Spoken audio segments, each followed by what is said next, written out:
Assalamualaikum warahmatullahi wabarakatuh. Alhamdulillah wassalatu wassalamu ala Rasulillah wa ala alihi wa sahbihi ajma'in.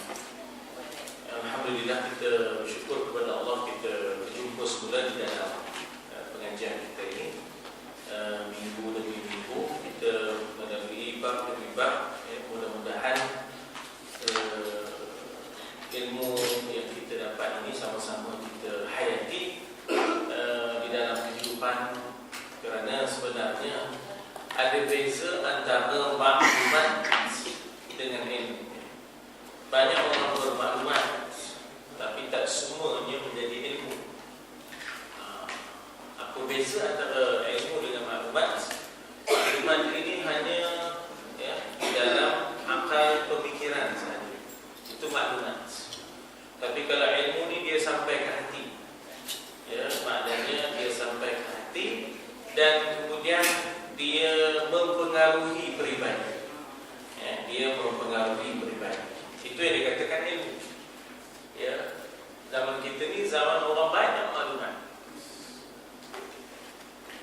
tapi belum semua maklumat itu menjadi ilmu. Sebab yang dikatakan ilmu itu ialah ketibaan makna. Ketibaan makna dalam hati yang mempengaruhi peribadi, yang mempengaruhi peribadi. Jadi ialah kita tu alhamdulillah kita banyak mengaji. Tapi kita doakanlah bahawa yang kita mengaji itu bukan sekadar maklumat, tapi menjadi ilmu. Dia bukan hanya untuk mengisi, maknanya halwa telinga, dan juga untuk maknanya kita kata memenuhi fakulti yang ada dalam pemikiran seseorang sahaja, tetapi mesti sampai ke tahap boleh sampai makna dan pengertiannya ke hati dan mempengaruhi peribadi. Itu barulah jadi ilmu. Itu barulah jadi ilmu. Ada kawan di sekolah dulu, kami zaman itu subjeknya pengetahuan agama Islam. Kami dapat 4, kami dapat 5, kami dapat 3. Dia hanya dapat 1, belum Islam lagi tu. Dia tak Islam lagi. Dia dah namanya subayokan. Dia ambil pengetahuan agama Islam, dia dapat 1. Itu maklumat. Dia ni masih lagi belum Islam, sampai sekarang belum Islam. Tapi dia jadi seorang buah yang membantu kerajaan Kelantan dalam isu royalti minyak, dalam isu royalti minyak, kes royalti minyak. Jadi dia ada maklumat sehingga dapat 1 lah pengetahuan agama Islam. Zaman itu namanya pengetahuan agama Islam, tak ada tasawuf lagi masa itu. Setahun mengaji bab haji tu tak tahu nak ngapok kan. Setahun mengaji bab zakat, confirm bab zakat, unta, zakat kambing, bela ni tak tahu sampai pesuluk tak ada bela. Buddha juga bila kami tidak. Tingkatan 5, ya Allah, tamattu'nya, qirannya, ifratnya, setahun kan gitu. Haram dia haji. Ada pemain dam. Main dam dapat haji, main dam dah. Makan 3 sekali dapat terus buat haji, Jadi kita tak mahu sekadar maklumat. Saya pun yang bercakap pun begitu, tuan-tuan yang mendengar dan mengaji pun begitu. Tak mahu sekadar maklumat, tapi dia mesti diterjemahkan. Allah Akbar. Yang itulah pentingnya. Itu yang penting. Jadi bagaimana kita sampai ke tahap ke dalam hati kita, sehingga dia mengubah peribadi. Ini yang kita sebab itu orang yang begitu lagi banyak berilmu, lagi dia merendahkan diri. Kalau orang yang dapat begitu, lagi banyak lagi merendahkan diri. Resmi padi bukan sikit-sikit naik, sikit-sikit angkat diri, sikit-sikit angkat diri, sikit-sikit. Maknanya kita kata itu sebenarnya bukan dapat ilmu, baru maklumat. Baru dan tak mempengaruhi pun diri dia, ya. Itu sebenarnya bukan ilmu, ya. Itu bukan cahaya, ya. Itu hanya maklumat, ya. Hanya maklumat. Kerana dia masih lagi, ya. Bukan lagi, masih lagi betapa teruk rupanya, lagi sombong, lagi takabur dengan ilmu, ya. Memandang orang yang tu dia, Allah Akbar. Itulah betapalah kita kena berhati-hati dalam masalah ini, ya. Jadi kita sambung bab yang kelima ni, rupanya takbir lagi dalam soal bagaimana kita ini sedang berperang, ya. Di sana ada perang melawan musuh yang nyata. Yang itu sekali-sekali. Di sana ada berperang dengan musuh yang tidak nyata ni, yang berupa nafsu ni. Oh ya Allah, ya tak? Yang berupa setan dan nafsu ni ada dua peperangan, setan dan nafsu, yang tak pernah ada renti-rentinya. Kalau perang-perang dengan musuh ni yang berjaga ni, yang nampak lah, dia tak? Dia bermusim, ya, dia bermusim. Kalau berperang dengan nafsu, di mana ada musim? Ya Allah, sentiasa, ya, berperang dengan setan, mana ada musim? Sentiasa, ya. Jadi maknanya rupanya lagi berat. Itu yang walaupun hadis itu dhaif, jihad raja'na min jihadil asghar ila jihadil akbar, kan? Kita pulang daripada jihad yang kecil kepada jihad yang lebih besar, ya. Balik pada perang Badar bukan perang dalam keadaan bulan Ramadan, ya. Kemudian umat Islam tak ramai, 300 lebih, musuh pula lengkap senjata 1000 lebih, ya, dengan panahnya, dengan perangnya. Balik-balik kira lelah lah, orang Kelantan kata lelah dia. Letih dia kiranya, penat. Tapi Nabi boleh buat statement, ya. Nabi kata raja'na min jihadil asghar ila jihadil akbar. Kita ni balik daripada jihad yang kecil kepada jihad yang lebih besar. Wa mal jihadul akbar ya Rasulullah, ma jihadul akbar ya Rasulullah. Maka Nabi kata jihad nafs. Walaupun dhaif dari sudut sanad, tetapi qawi dari sudut matan. Qawi dari sudut matan, maknanya qawi ni lawannya dhaif.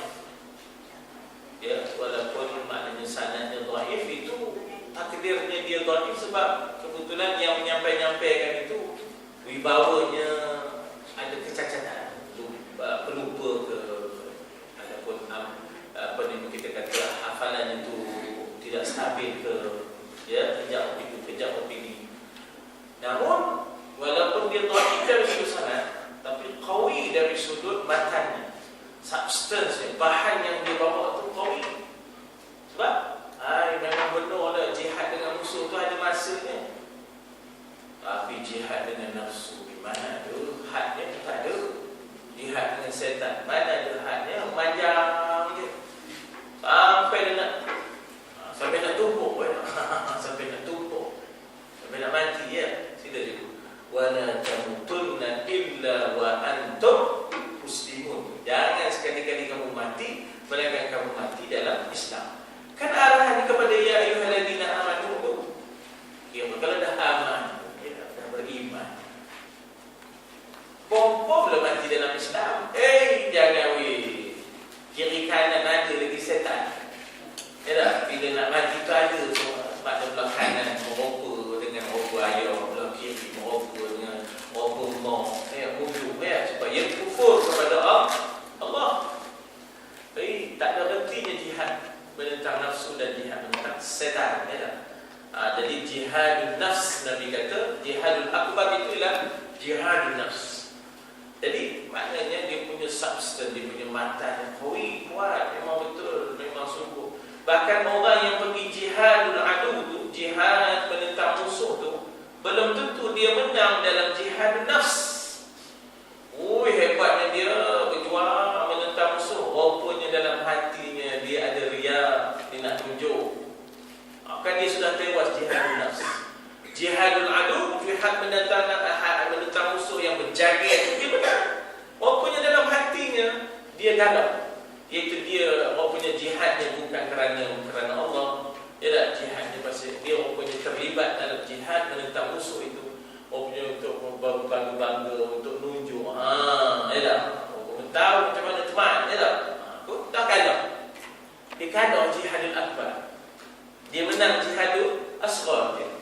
lawan musuh.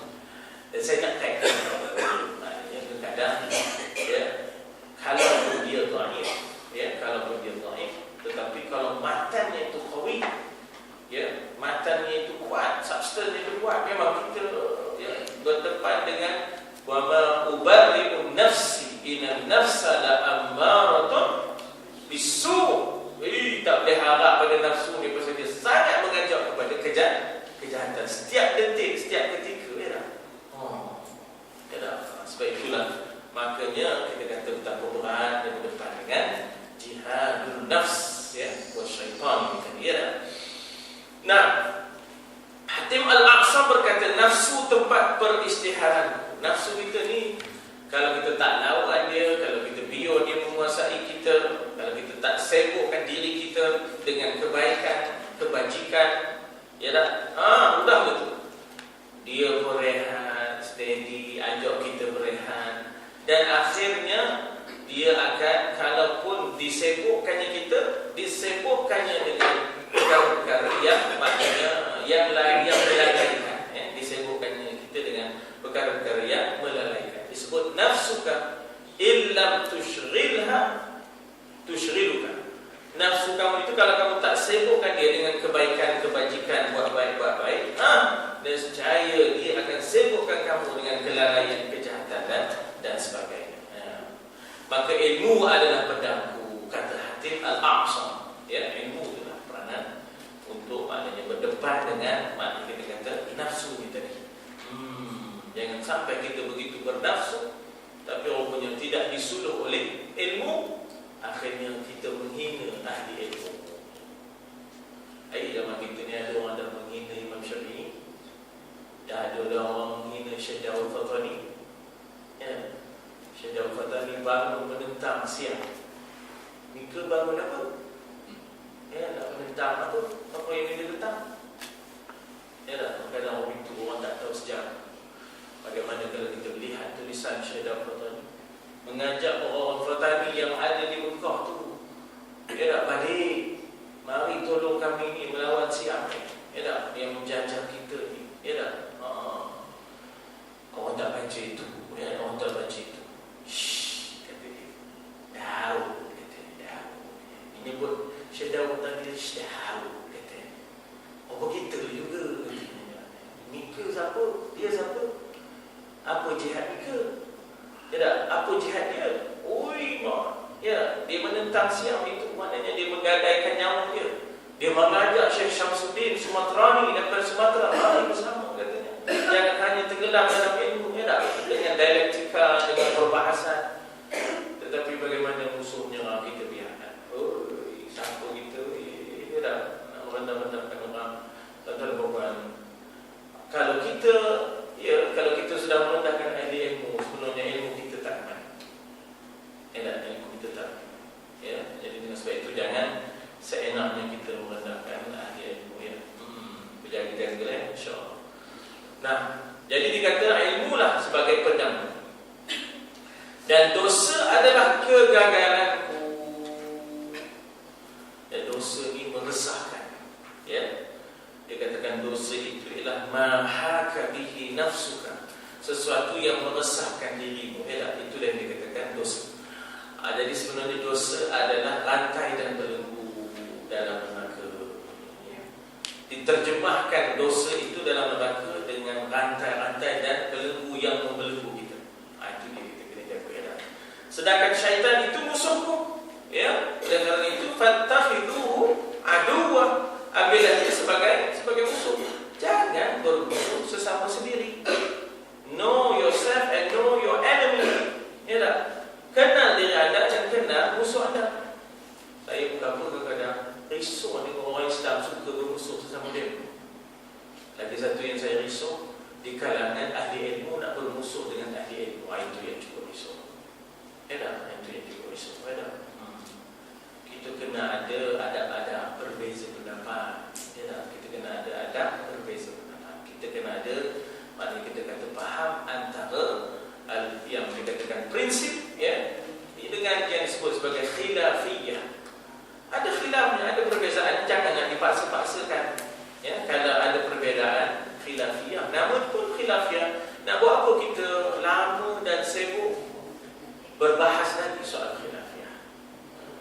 kita dah macam-macam buat di demo, yang kita tak habis lagi sebab khilafiyah. Allah ya Tuhan. Saya bercontoh mudah ni tuan-tuan. Berbahas soal macam masa kami belajar dulu kan. Kami belajar dulu di Syria. Berbahas soal boleh ke nanggak kampung ke tak boleh ke nanggak kampung ni boleh ke, seolah-olah macam kita menangkap satu objek bayang ke dalam satu. Gitulah bahas. Musuh pakai GPS. Kau mau bincang tentang gambar harap ke halik. Musuh pakai GPS ni, tengok mana pergi siang, mana pergi siang. Tengok dengan satelit mana pergi siang, apa disimpan di dalam bukit, apa senjata dia. Yang kau mau bincang lagi masalah halik tak harap, masalah negara kampung. Itu saya dinasihati, maknanya ialah dinasihati masa itu siapa ya, Syekh Syekh Ramadan Al-Buti, dia cakap begitu ya, sebab ketika itu maknanya timbul juga dalam maknanya Syekh Mustafa dan sebagainya, ya, ada masalah gangguan ya. Jadi Syekh Ramadan Al-Buti Syekh Ramadan Al-Buti kata, kenapa kita habis masa dengan masalah nakal kampung? Musuh sedang angkat kampung kita, mana letak senjata, bawah mana letak senjata, musuh menangkap kampung kita. Yang kita bincang masalah negara kampung boleh kita boleh. Jadi maknanya situ kadang-kadang kita gagal. Know yourself and know your enemy. Kenal diri anda dan kenal siapa musuh. Jangan sampai kita bermusuh sama kita. Ya Allah ya Tuhan. Kata ya, maknanya kita kata kematangan diperlukan dalam perbezaan pendapat. Kematangan diperlukan ya, dalam perbezaan pendapat, sehingganya perbezaan pendapat itu memperkayakan. Kalau tak ada kematangan sebenarnya meruntuhkan. Ya, kalau tak ada kematangan dia meruntuhkan. Ya, jadi sebab sebenarnya perlu kepada kematangan. Ya, kita berbeza dalam soal khilafiyah. Jangan dipaksa-paksa bendanya khilaf. Ya, tetapi dalam aspek akidah, dalam aspek yang tidak boleh kita berbeza, kita jangan kita berbeza. Ya, jadi ini benda-benda yang ini supaya jangan sampai kita bila berbeza lalu kita paksa agar terima satu je, sedangkan boleh berbeza. Allah ya. Lalu menghina-hina saya, ya Allah, kau nak satu tik ke tuan-tuan.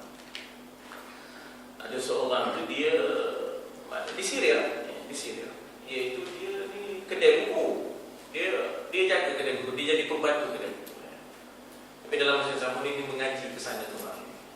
Tiba-tiba tak semena-mena bila saya masuk, dia kata, "Al-yawm laqad najahna." Hari ini kami dah jaya. Laqad tarahna qawla Imam Malik ila haq. Kami telah berjaya, maknanya menghumbankan kata-kata Imam Malik ke dinding. Besar lah ni. Ya, besar lah ni. Jadi saya pun pengap juga lah, terpengap kena nyambut tak boleh. Terpengap awak tahu sebab apa? Tuan-tuan dan perempuan, macam mana ni? Dia boleh kata menolak qaul Imam Malik ke dinding. Saya kata sebenarnya orang yang nak menolak qaul imam ini, paling tidak dia sama level dengan imam itu ataupun dia lebih. Jadi saudara di mana saya tanya? Ya, saudara di mana? Mana saudara dah sama level dengan imam? Dah lebih daripada imam, saya nak tanya di mana saudara? Kalau sekadar menghafal hadis-hadis tetapi tak istimbang, ya tak? Bagaimana sebab buruknya hadis ini, bagaimana pandangan orang lain terhadap hadis ini, ya, apa martabat yang hadis ini dari pandangan sisi imam yang lain. Kalau itu belum ada, jangan pandai-pandai nak tolak kata-kata Imam Malik lepas ke dinding. Usul Imam Malik mengatakan bahawa amalan ahli Madinah itu saling tidak tumpah daripada amalan Rasulullah, sebab mereka bersama dengan Rasulullah 10 tahun dalam masa syariat itu turun. Jadi maknanya kita kata bahawa bila mana Imam Malik meletakkan di antara usul daripada fiqh dia ialah amalan ahli Madinah itu sebahagian daripada hujah. Jadi dia bukan buat saja-saja. Itu bukan yang dia nak mengada-ngadakan, tidak. Jadi kawan kita ni tak faham usul itu, dijumpa satu hadis bertentangan dengan pendapat Imam Malik, lalu pun dicap, dia kata kita telah berjaya dengan hadis ini mencampakkan qaul Imam Malik lepas ke dinding.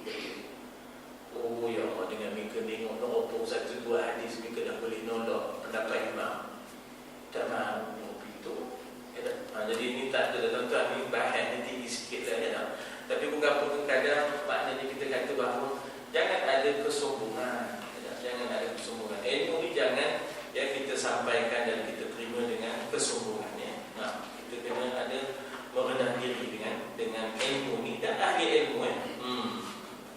Jadi dikata dan dosa adalah kegagalan, sedang syaitan adalah musuh. Jadi jangan ambil dia sebagai kawan. Ya dah. Know yourself and know your enemy. Ya dah. Jangan sampai kita mengambil kita sesama kita sebagai musuh. Ya. Aku dikhianati oleh nafsu. Ya, jaga baik-baik. Sebagian ahli makrifah berkata bahawa jihad itu ada 3. Satu, melawan orang kafir. Itu dikatakan jihad secara zahir. Ya dah. Termaktub di dalam hadis walladzina jahadu fina, ya, ataupun di dalam ayat Quran, ya, maknanya dalam suratul Maidah mereka berjihad yujahiduna fi sabilillah. Yang kedua, berjihad, berjuang menghadapi orang-orang yang menyebarkan ilmu dan hujah yang batil. Ya, adalah maknanya kita kata bahawasanya bagaimana ada orang cuba selewengkan orang. Sekali jatuh seorang gaya Istiqlal imam,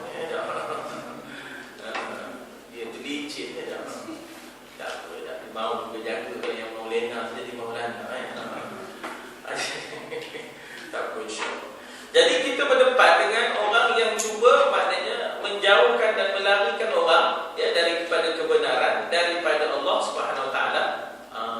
Ini pun kita akan ada wajadilhum billati hiya ahsan. Ya, berdialoglah dengan mereka, berdebatlah dengan mereka dengan cara yang lebih baik, cara ilmiah. Ya, cara ilmiah, bukan emosi, bukan sentimen, ya, bukan perasaan, bukan ta'assub, ya, wajadilhum billati hiya ahsan. Sebab itu tuan-tuan rumah, dia berziarah imam-imam ni, ada imam-imam ni ziarah, ya, dan begitulah di antara mereka sesama mereka.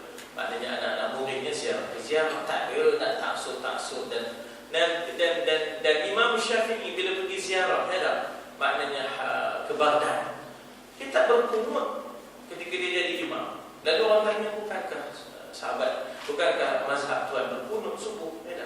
Ya, tapi kan saya menziarahi Imam Abu Hanifah, ya, aku menghormati sahib hadzal maqam. Saya menghormati maknanya tuan punya maqam ini, iaitu maqam Abu Hanifah. Udah meninggal pun dia hormatnya. Udah meninggal pun dia hormatnya. Itu cara Imam Syafi'i menghormat Imam Abu Hanifah. Siapa kita nak merendah-rendahkan Imam Syafi'i? Ya tak? Nyebut pun bini dia sebutnya. Memang dia macam. Tahulah ada mengaji, tapi jangan sampai kita letak orang itu, ya, jangan sampai kita letak orang itu, ya. Jadi maknanya di situ kita kena pelihara, jangan sampai orang hilang rasa hormat, ya, jangan sampai orang hilang rasa hormat, ya. Orang hilang hormat pada imam-imam dan hilang hormat pada kita sudah. Ya, orang hilang hormat pada kita, ya. Jadi kita dari situlah, ya, kita kata Imam Syafi'i boleh menghormati orang yang sudah menikah. Bukankah mazhab tuan itu berkunut subuhnya? Iya, tetapi katanya ana ahtarimu sahib hadzal maqam, katanya saya nak menghormati tuan punya maqam ini, itu Imam Abu Hanifah. Jadi kebetulan dia bersembahyang, ya, di Baghdad, dan kebetulan kalau kita pergi ke Baghdad memang jumpa maqam Imam Abu Hanifah dalam masjid. Atau makam Nabi pun dalam masjid, apa masalahnya? Makam Nabi pun dalam masjid. Ya tak? Jadi jangan kita keras tak tentu kira. Termainkan sembahyang masjid tu apa ada kubur lah tu. Bila kalau itu pergi ke Madinah tu kita sembahyang. Kenapa? Itu kan ada kubur lah tu. Oh sudah. Ya tak? Ada yang keras tak tentu kira. Jangan keras tak tentu kira. Jadi itu bukan tuan-tuan berdepan dengan orang yang cuba menyebarkan ilmu dan dengan hujah yang batil ini, maka Tuhan suruh wajadilhum billati hiya ahsan. Berdebat dan berdialoglah dengan orang yang macam ini dengan cara yang lebih baik daripada dia. Kalau dia ada hujah kita kena buat daripada dia, ya. Seperti yang disebutkan dalam firman Allah, ya, wajadilhum billati hiya ahsan, berdebatlah dengan mereka dengan cara yang lebih baik daripada cara mereka. Ahsan, ya, daripada hasan jadi ahsan, ya. Dan ketiga, berjihad melawan nafsu yang sentiasa menyeret, yang ammaratun bisu', ya, menyeret manusia kepada kejahatan syaitan sebagaimana dalam surah Al-Ankabut, ya, walladzina jahadu fina, orang-orang yang berjuang dalam menunaikan hak Allah, ya, kata apa? Walladzina jahadu fina lanahdiyannahum subulana, nescaya kami akan tunjukkan bagi mereka jalan-jalan kami, ya, lanahdiyannahum subulana. Jadi maknanya jihad nafs ni tak ada hentinya, dia berpanjangan sampai bila-bila, ya, sampai bila-bila. Dan setan mempergunakan dia. Setan mempergunakan nafsu, ya. Maknanya setan itu kalau sekadar kaidu syaitan itu lemah lagi, ya. Maknanya inna kaida syaitana kana dha'ifa, Tuhan kata. Tipu daya syaitan itu masih lagi lemah, kata Allah Taala dalam Quran. Inna kaida syaitan kana dha'ifa, ya. Tapi kenapa dia jadi boleh menguasai kita? Pasal dia guna nafsu. Dia guna nafsu ni tadi, ya tak? Jadi inilah dikatakan jihadul akbar, ya, memerangi nafsu. Ya, walaupun dhaif, sahih dhaif min haitsu sanadnya, lantaran adalah sikit sebanyak wibawa pembawanya, sanadnya, ya, kita kata orang yang bawanya rijal. Tapi jangan sampai kita kata itu palsu. Jangan sampai kita kata itu palsu. Ia tetap hadis, ya, tetap hadis. Apatah lagi apabila dari sudut substance-nya cukup tepat dengan usul akidah kita, usul agama kita. Jadi maknanya di situ harus kita faham kedudukannya kita nak mengajak manusia rapat dengan Tuhan. Jangan kita liarkan, kita basyiru wala tunaffiru. Jangan kita liarkan manusia, ya tak? Saya bukan betul tuan-tuan perempuan. Masa duduk di Saudi, ya, kadang-kadang, ya, sebab kami tu duduk di kampus, kadang-kadang pergi ke bandar-bandar. Tak bolehlah kita berik lama sikit lepas sembahyang. Ya Allah, ya Allah, Allah. Lepas tu dia mendengar Umi Kalsum, boleh pula. Dia mendengar Umi Kalsum, tengok televisi. Itu tak ada bid'ahnya. Itu tak ada bid'ahnya. Jadi ni apa ni? Ya tak? Orang memuji Nabi, ya tak? Orang memuji Nabi, ya tak? Dalam maknanya, dalam burdahnya ke, dalam qasidahnya. Yang itu kamu kata bid'ah.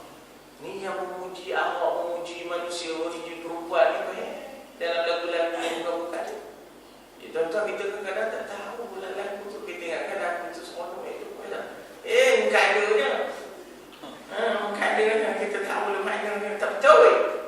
Ya, tak betul maknanya. Jadi ini benda-benda yang ini kadang-kadang ada kita memudah-mudahkan kita seenaknya, kita kata menyebabkan liur. Orang jadi liur daripada agama.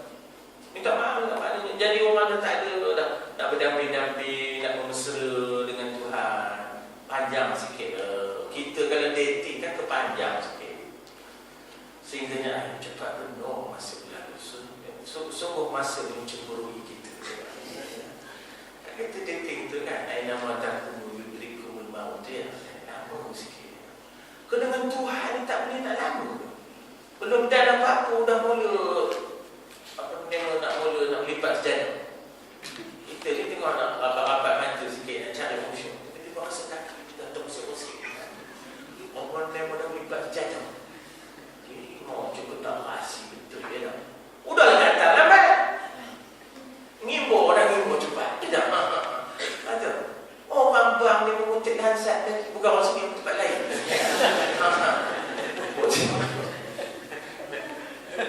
Tak diputik kat orang lain. Tak putik. Jadi betul. Tak lambat. Lepas tu nak ngimbo cepat kan? Tak rahsia betul. Ya tak rahsia. Ya Allah. Kalau kita kasih kepada Allah, bukankah kita tunggu kekasih? Ya tak? Kalau kita kasih kepada Allah, kita rindu waktu masuk. Kita tunggu. Kan orang dulu tu begitu. Ya Allah, baca Qul Huwallahu Ahad, baca Quran sebentar nak tunggu waktu. Kalau lambat sikit, dia nak lepas habis segala doa dan dirinya lagi dia nakkan istighfar 100 kali, hendakkan itu selawat 70 kali. Tidak. Yang kita lerai benar nak lipat sejadah. Apa teh cincau? Ya Allah. Macalah masa elok benar dengan teh cincau. Cincau pun tak benar lah. Itu penting. Cincau tak benar lah. Jadi benda-benda yang bukan saya nak gambarkan hati itu dah jadi liur.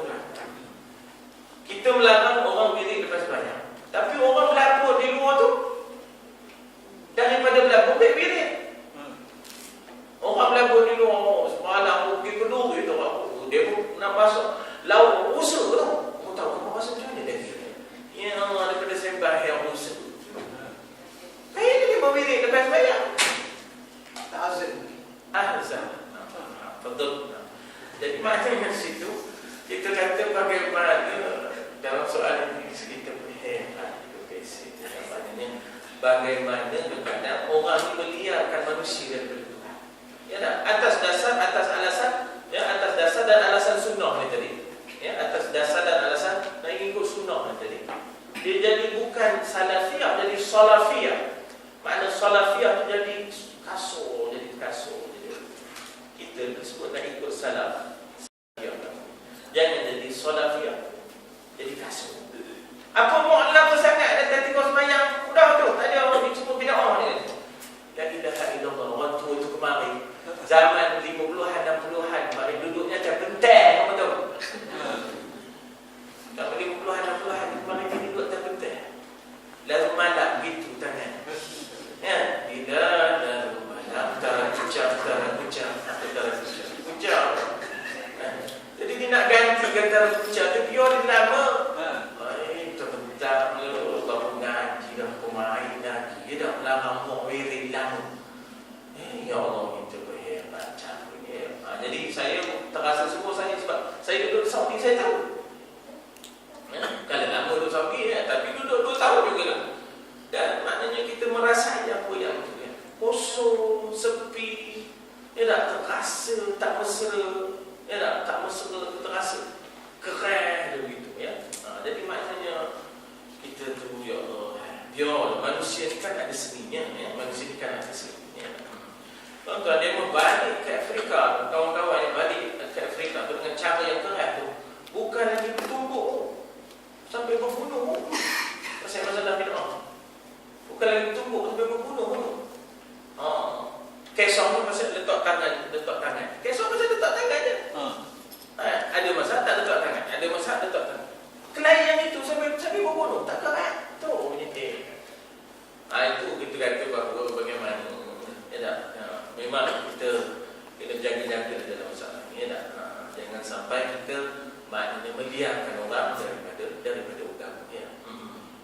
Sesungguhnya para sahabat ketika pulang dari berperang menghadapi kaum kufar, mereka berkata raja'na min jihadin ya, kita baru pulang daripada jihadil asghar ila jihadil akbar, menuju ke perang yang lebih besar. Ini kerana mereka telah mendengar bahawa jihad melawan hawa nafsu dan syaitan lebih besar lantaran jihad tersebut terus sampai ke akhir hayat.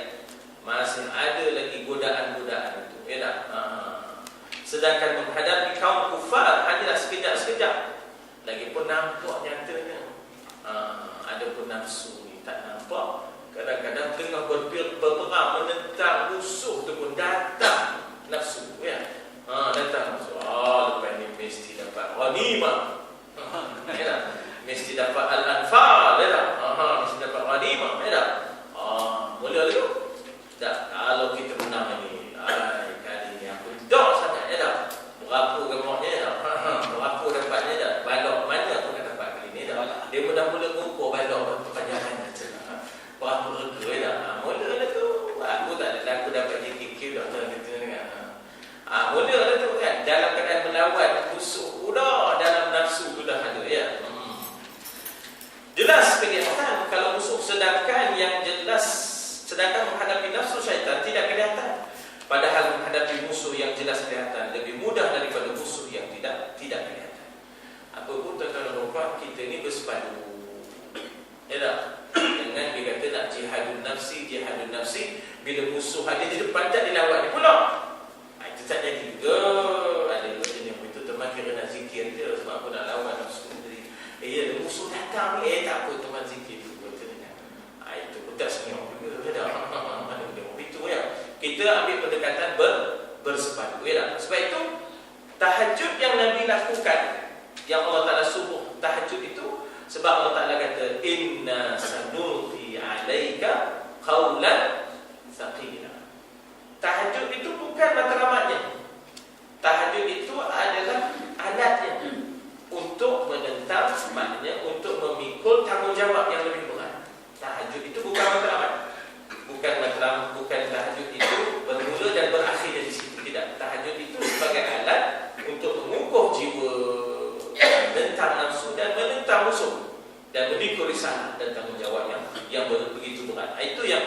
Ta'ala suruh Nabi tahajud, kemudian Allah Ta'ala kata, inna sanulqi alaika qawlan thaqila, sesungguhnya kami akan memberikan dan memurniakan kepada kamu, ya, perkataan nulqi ini kami akan turunkan dan kami akan campakkan kepada kamu satu perkataan yang berat, itu tanggungjawab yang berat.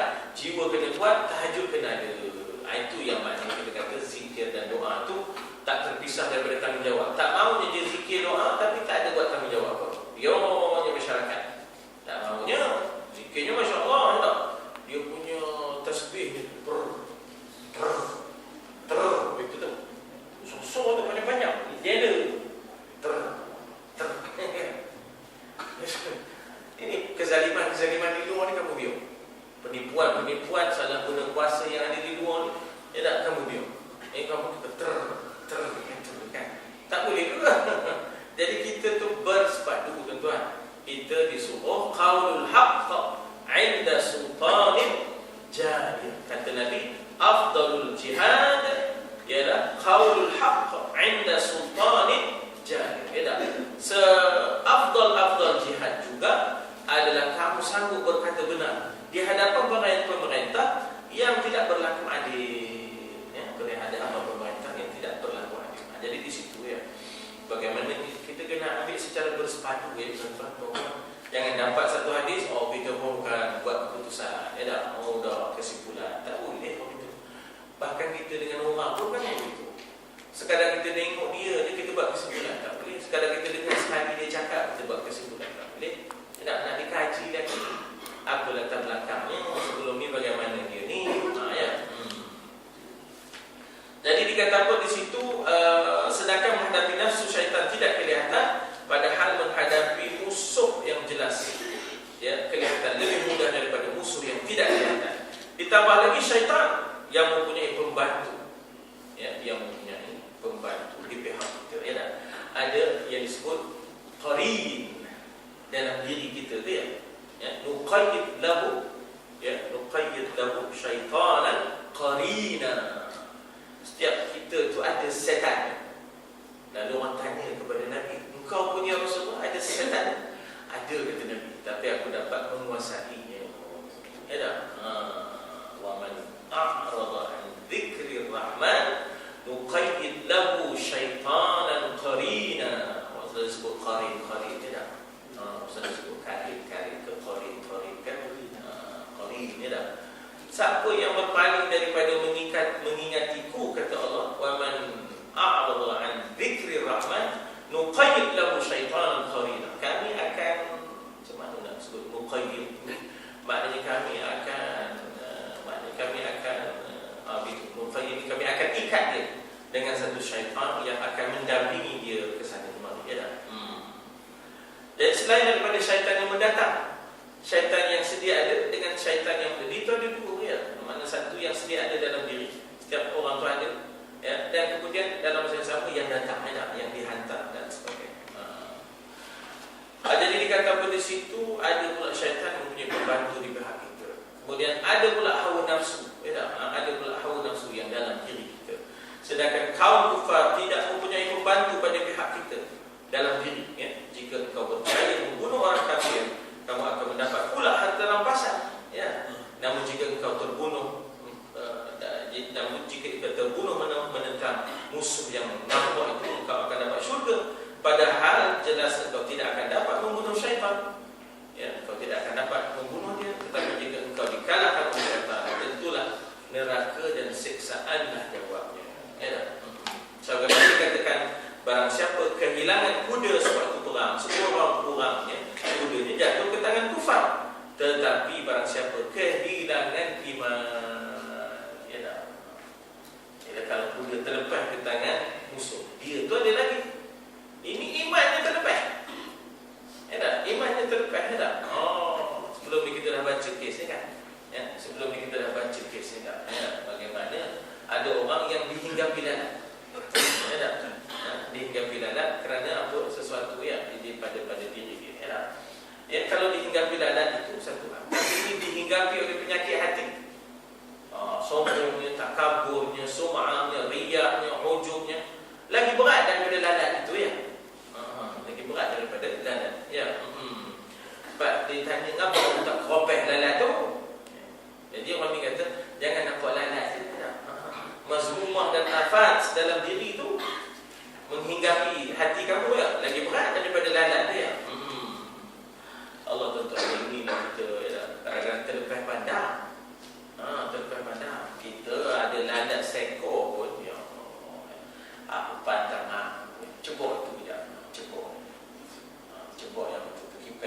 Pak kan. Bukan pencebok ya. Lalat itu lalat ini yang menghirapi penyakit, yang jenis nyombong, yang jenis niat tak betul, yang jenis sombong, yang jenis riak, ya, yang jenis gemuk, ya Allah dipuji-puji. Nauzubillah, semua nauzubillah. Iaitu sebab itulah tanggungjawab Nabi yang kedua ialah wa yuzakkihim. Yang ketiga wa yu'allimuhumul kitaba wal. Yang kedua ni banyak saya kita semua itu membersihkan diri ya tak? Jadi dikata kalau sekadar hilang kuda ke tangan musuh tahan lagi, ini hilang iman. Tentulah dia mendapat kemarahan, kemurkaan Allah. Ya, dalam tidak tanggunnya sudah tidak ada iman lagi sebagai pertimbangan.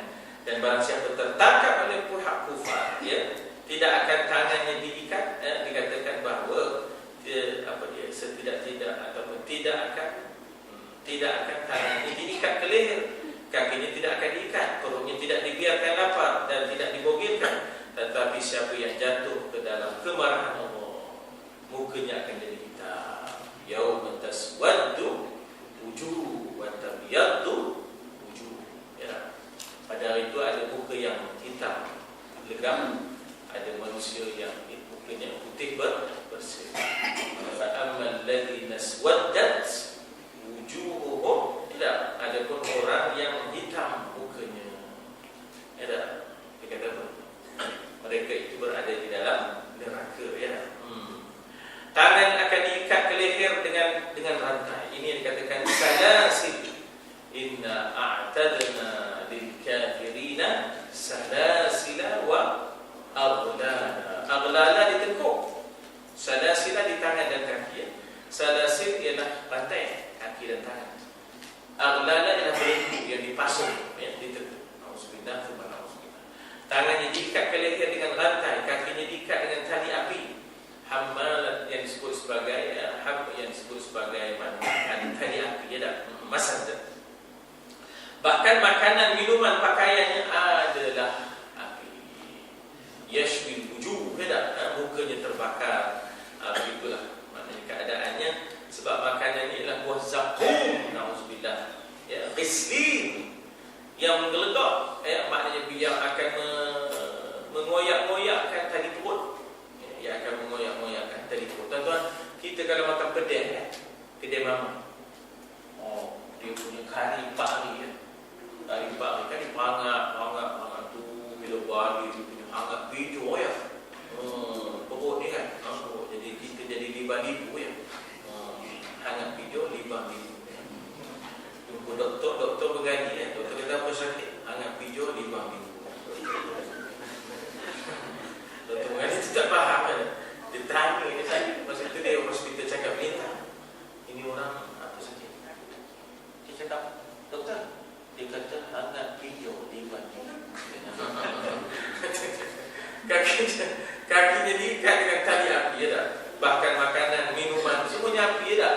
Ya, yusqawna fiha, yang kata wa yurathu bima'in wa in yastaghithu yurathu bima'in kal muhli yashwil wujuh, dalam surah Kahfi, ya tak? Bila mereka minta minuman, mereka akan diberikan air yang mendidih, dan bila mereka minum akhirnya terbakar muka. Yashwil wujuh, nauzubillah, thumma nauzubillah. Jadi maknanya jatuhnya iman lagi berat daripada jatuhnya kuda di tangan musuh kita. Dia dah